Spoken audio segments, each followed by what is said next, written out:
की अगदी नगरसेवकांनी छोटी छोटी गल्ल्यात सिमेंट कॉन्क्रीटचे रस्ते करायचेत ते आमदारांनी केलेले आहेत. तुमच्या इथे खूप मोठे रस्त्यांची समस्या होती, जे पाषाण बाणेर रस्त्याचं भूमिपूजन करायला सुद्धा आले नाहीत, तेव्हापासून तो रस्ता बंद आहे. त्यालाही तो सुरू करता आला नाही. त्याला नाही GST नाही इन्कम टॅक्स, पूर्ण पैसे त्या त्या शिपायाला सुद्धा पगार आपण देऊ शकत नाही. ज्याची जागा जाते त्याला प्रचंड दुःख आहे, कारण ती जागा जाते. एका दफनभूमीमध्ये अनधिकृत बांधकामाचं रात्रीची कारवाई झाली होती. तुम्हाला 5 वर्षांनी त्यांचे चेहरे दिसत आहेत, त्यावेळी तुम्ही स्थानिक म्हणून कुठं होते? एवढं आम्ही ओपन चॅलेंज कराल. तर आज असं नागरिकांना प्रश्न पडला की नक्की कोण कुठल्या पक्षातलं आहे आम्हाला माहित नाही. पण नमस्कार, आता आपण आहोत बाणेर भागातील भारतीय जनता पार्टीचे पदाधिकारी गणेश कळमकर यांच्या कार्यालयामध्ये. कोथरूड विधानसभेचं वारं दिवसेंदिवस आता गरम होऊ लागलेलं आहे. वेगवेगळ्या मुद्द्यांवर ही निवडणूक लढली जात असताना चंद्रकांत पाटील यांनी या बाणेर भागामध्ये कोणती विकास कामं केलीत किंवा त्यांना ही निवडणूक कशा पद्धतीनं लढावी लागणार आहे, त्यांना ही निवडणूक सोपी आहे अवघड आहे, कशा पद्धतीनं ही निवडणूक होईल, आणि यापूर्वीची लोकसभेची निवडणूक जी होती, जी मुरली अण्णा मोहोळ यांनी लढली होती, त्या निवडणुकीत काय काय झालं होतं, या सगळ्यांचा उहापोह आपण गणेश कळमकर यांच्याशी करणार आहोत. भाऊ, पहिलं तर तुमचं स्वागत. आणि आता चंद्रकांत दादा ही निवडणूक लढतायत, काय त्यांनी या भागामध्ये विकास कामं केलीत प्रामुख्याने, काय सांगा?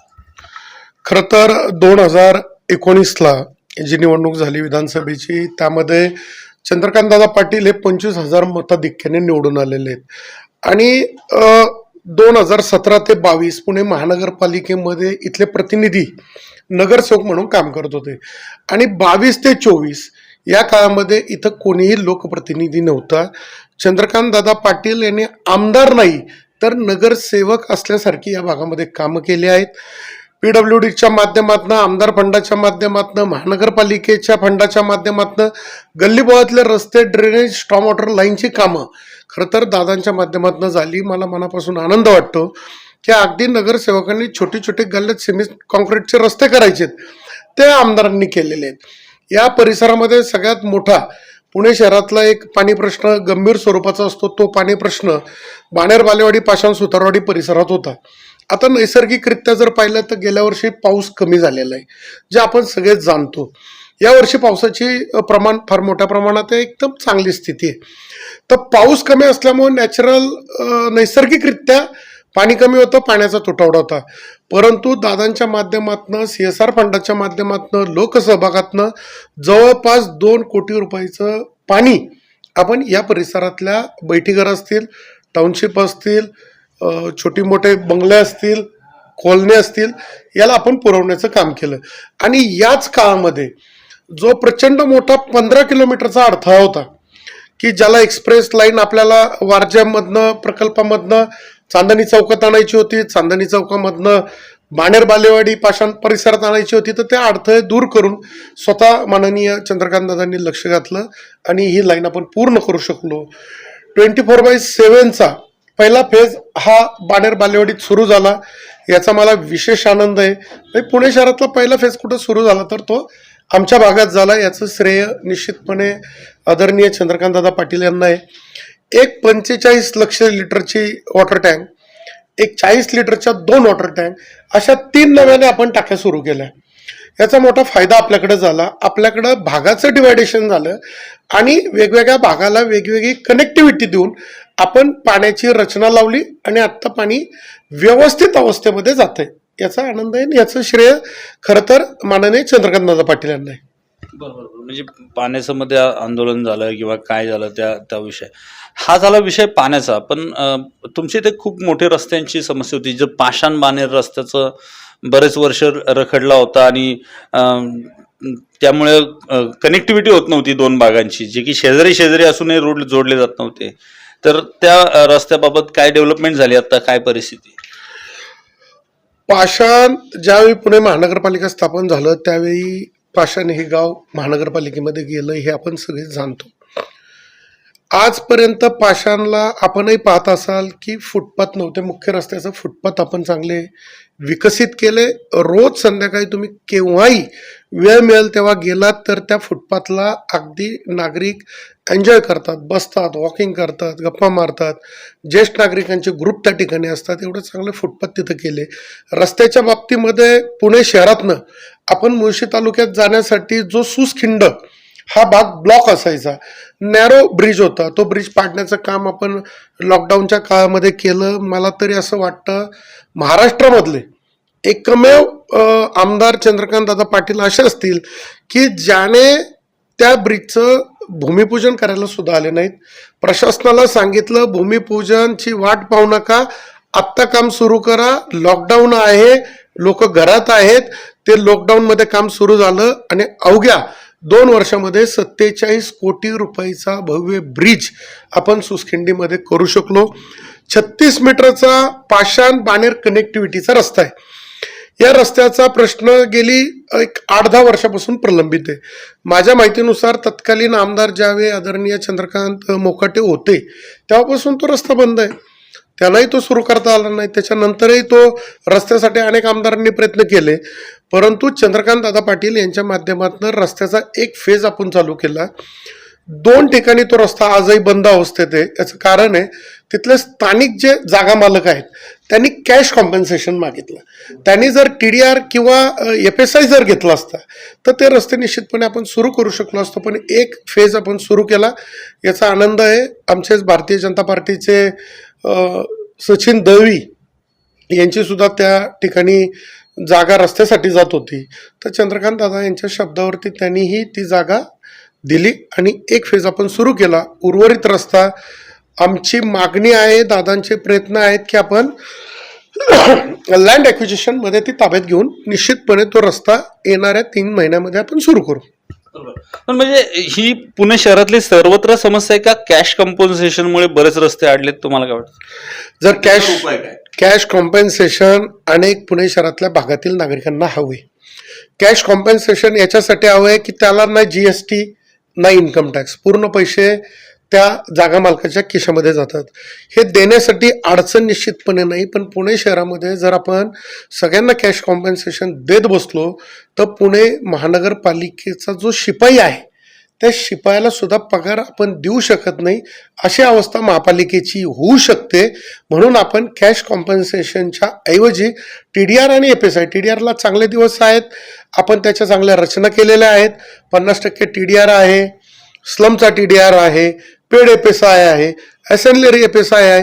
हे साच्यामध्ये महाराष्ट्र सरकारने बसवलंय. त्यामुळे एकाही जागा मालकाचं कुठेही नुकसान नाही. मी तर आपल्या माध्यमातून आवाहन करतो की आपण महानगरपालिकेमध्ये TDR साठी प्रस्ताव दाखल करा, तुमचा निश्चितपणे चांगला फायदा होईल आणि त्या दिशेने नागरिकांनी गेलं पाहिजे. तरी देखील जर काही देत नसतील तर अशा अडकलेल्या रस्त्यांना सुरळीत करण्यासाठी काय दुसरा पर्याय काय आहे का?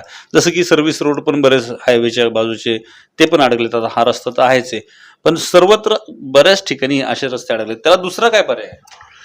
जसं की तुम्ही आता सांगितलं की खरं तर हे रस्ते आपण ताब्यात घेतोय, जॉईंट मेजरमेंटने घेतोय, सक्तीचे ताब्याची काही प्रोव्हिजन लावलेली आहेत. ज्याची जागा जाते त्याला प्रचंड दुःख आहे, कारण ती जागा जाते. त्यामुळे स्वाभाविकरित्या त्या जागा मालकाला दुःख असतं. त्यालाही विश्वासात घेऊन त्याचीही काहीतरी व्यवस्था करून त्यालाही चांगला कुठं मोबदला देऊन आपण जागा ताब्यात घेतोय. बाणेर बालेवाडीमध्ये आत्ताच्या ह्या 2 वर्षामध्ये आपण बराच भागातल्या जागा ताब्यात घेतल्यात. बाणेर बालेवाडी अगदी पाषाणपर्यंत सर्व्हिस रोडचं काम जोमाने चालू आहे. PPP मॉडेलवरती आपण ते काम दिलेलं आहे. विक्रमजी गायकवाड या कॉन्ट्रॅक्टरच्या माध्यमातून ते काम सुरू आहे आणि ते लवकर पूर्ण होईल. तुमचा एक कसपटे वस्तीचा रस्ता पण रखडला होता. कसपटी वस्तीचा रस्त्याला पिंपरी चिंचवडकडनं तो रस्ता पूर्ण झालाय, तो ब्रिज पूर्ण आलाय. बालेवाडी भागातनं हा रस्ता जातोय. 30 मीटर रुंदीचा हा DP रोड आहे. त्याचं आत्ता आम्ही 80% 85% लँड ॲक्विजिशन झालंय. तिथं रस्ता पूर्ण झालाय. 15%ची बोलणी चालू आहेत आणि ती निश्चितपणे होतील. दादांच्या प्रयत्नातनं माझे सहकारी मित्र आमचे नेते अमोलजी बालवडकर यांच्या जनसंपर्क कार्यालयाच्या शेजारी जो पाटे डेव्हलपर आहे तोही रस्ता आम्ही घेतला. आज या प्रेसिडेन्सी सारख्या मोठमोठ्या सोसायटी आहेत तिथं रस्ता खुला झालाय आणि आज तिथं सिमेंट कॉन्क्रीटचं काम पूर्ण झालंय. तो रस्ता सुद्धा आता तिथं झपाट्याने काम चालू आहे. स्मार्ट सिटीच्या माध्यमातून ते काम लवकरच पूर्ण होईल. तो आपल्या ताब्यात आलेला आहे. हे झाले रस्त्याचे विषय. काही दिवसांपूर्वी एका दफनभूमीमध्ये अनधिकृत बांधकामाचं रात्रीची कारवाई झाली होती आणि त्यातून वादही निर्माण झाले होते. नेमका तो काय प्रकार होता, आपण त्याच्यावर काय विस्तृत विवेचन करू? खरं तर हिंदू आणि मुस्लिम दफनभूमी किंवा मंदिरं जर असा विषय आला तर तो प्रामुख्यानं राजकीय पटलावरती तो तसा रंगवला जातो. याच्यामध्ये कुठल्याही जाती धर्माला आपण दुखावण्याचं, द्वेष देण्याचं कुठलंही गोष्ट केलेली नाही. सोमेश्वरवाडी परिसरामध्ये दफनभूमी होती. तिथं काही व्यक्तींनी स्मशानभूमी बांधण्याचा प्रयत्न केला. दफनभूमीच्या शेजारी मशानभूमी आहे पण तिथं दर्गा बांधण्याचा प्रयत्न केला, ज्याला वस्तुस्थिती अशी आहे की परमिशन नाही आहेत. आणि असं बेकायदेशीर बांधकाम करू नये. म्हणजे ते कोणाचंही असू द्या, हिंदूंचं असू द्यात, मुसलमानांचं असू द्यात, अन्य धर्मियांचं असू द्यात, ख्रिश्चनांचं असू द्यात, बेकायदेशीर बांधकाम करून कुठल्या धर्माचं विरोध करणं आणि कुठल्या धर्माला वेगळ्या मार्गाने नेऊन जातीय तेढ निर्माण करणं, धर्माच्या तेढ निर्माण करणं हे काही योग्य होणार नाही. आणि ती प्रशासनाने कारवाई केलेली आहे. त्याच्यामध्ये त्या कारवाईचं खरं तर आम्ही समर्थन करतो, समाधानही व्यक्त करतो की बेकायदेशीर काही करू नका. बाकी त्याच्यात मोठा कुठला विषय नाही. पण अशा काही गोष्टी घडल्या की कायदा सुव्यवस्थेचा प्रश्न निर्माण होतो आणि कायदा सुव्यवस्था हद्दीमध्ये चोख ठेवण्यासाठी काही ठोस चंद्रकांत पाटलांनी कामं केलीत का, असा एक प्रश्न त्यामुळं उत्पन्न होतो. तर काय त्याबद्दल? खरं तर माझं उत्तर फार मोठं वाटेल आपल्याला आणि ते आहेच आहे. तसं 2014 साली या देशाचे प्रधानमंत्री म्हणून आदरणीय नरेंद्रजी मोदी यांनी शपथ घेतली. ते या देशाचे पंतप्रधान झाले. 2014 ते 24 देशामध्ये दंगली नाही आहेत, देशामध्ये बॉम्बस्फोट नाही आहेत. देशाचं वातावरण अगदी चांगलं आहे. 370 कलम काढला, तिथं टाचणी पडली तर आवाज येईल इतकी शांतता होती. आणि राहिला प्रश्न पुणे शहराचा, तर पुणे शहरामध्ये आम्ही 6 नवीन पोलीस स्टेशन केलेत. मी माननीय देवेंद्रजी फडणवीस साहेब आणि चंद्रकांत दादांचं मनापासून आभार व्यक्त करतो की या परिसरात सर फार चांगलं पोलीस स्टेशन झालंय. 100 पोलिसांचा फौजफाटा इकडे मिळालेला आहे. त्यामुळं इथं कुठल्याही प्रकारचे दंगली नाही आहेत, क्राईम अजिबात नाही आहेत. खूप कमी प्रमाणे आपणही पाहाल, पोलीस स्टेशनला जाऊन जर पाहिलं तर तुम्ही किती गुन्ह्यांची नोंद होती तर याचं प्रमाण फार कमी आहे.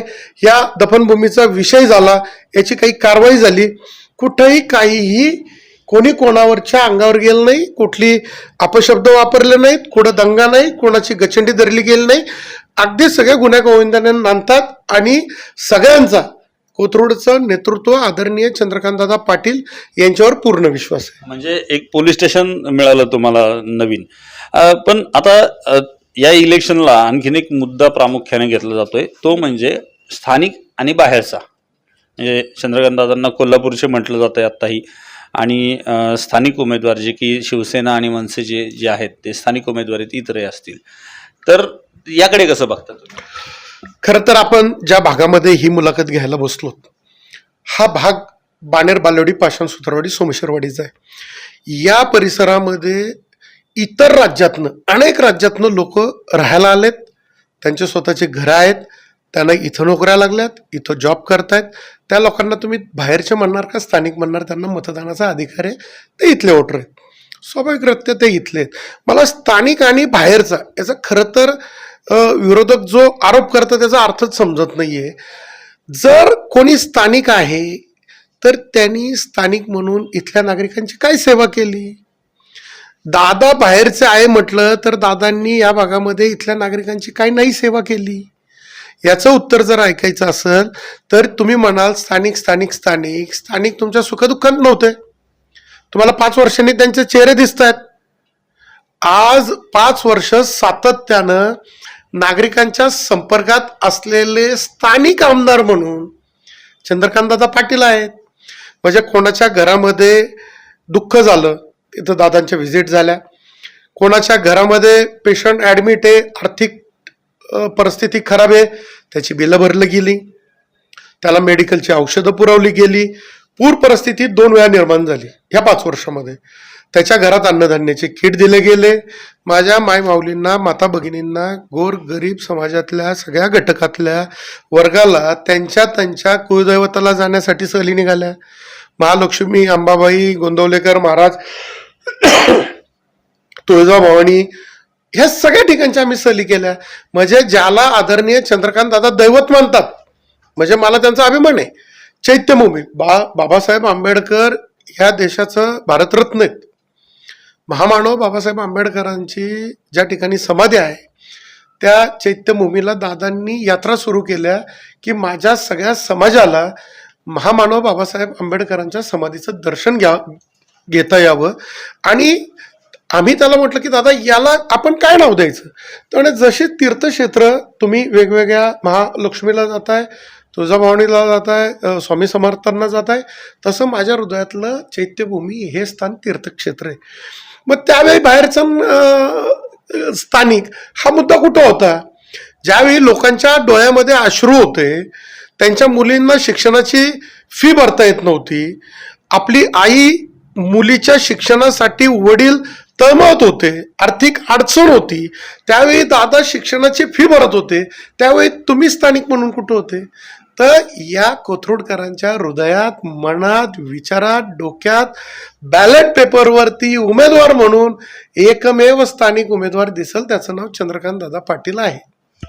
हे झालं. आता पण आता हा एक अँगल झाला. आता दुसरा असा अँगल आहे की तुमचे महायुतीचे सहयोगी जे पक्ष आहेत आणि किंवा कोणी विरोध केला असेल तर यांचा सगळ्यांचा विरोध मावळलाय, तुमच्याबरोबर प्रचार करतायत सगळेजण एक दिलाने. एक माणूस प्रचारात नाही असा शोधून आणा आणि बक्षीस मिळवा, एवढं आम्ही ओपन चॅलेंज करल. आमचे सगळे सहकारी पूर्ण ताकदीनिशी रोज day to day, house to house, म्हणजे आमच्या बूथवरती वेगवेगळ्या समाजाच्या घटकांना भेटणं, वेगवेगळी रचना लावणं, इलेक्शनचं प्लॅनिंग करणं, ह्या सगळ्या रचनेत आहेत. आमच्या महायुतीचे RPI असेल, राष्ट्रवादी काँग्रेस असेल, शिवसेना शिंदे गट असेल आणि आमचं भारतीय जनता पार्टी. तर आज असं नागरिकांना प्रश्न पडला की नक्की कोण कुठल्या पक्षातलं आहे आम्हाला माहीत नाही, पण ते कमळाला मतदान करा याच्यासाठी घराघरात येत आहेत. त्यामुळं परिस्थिती अतिशय चांगली आहे.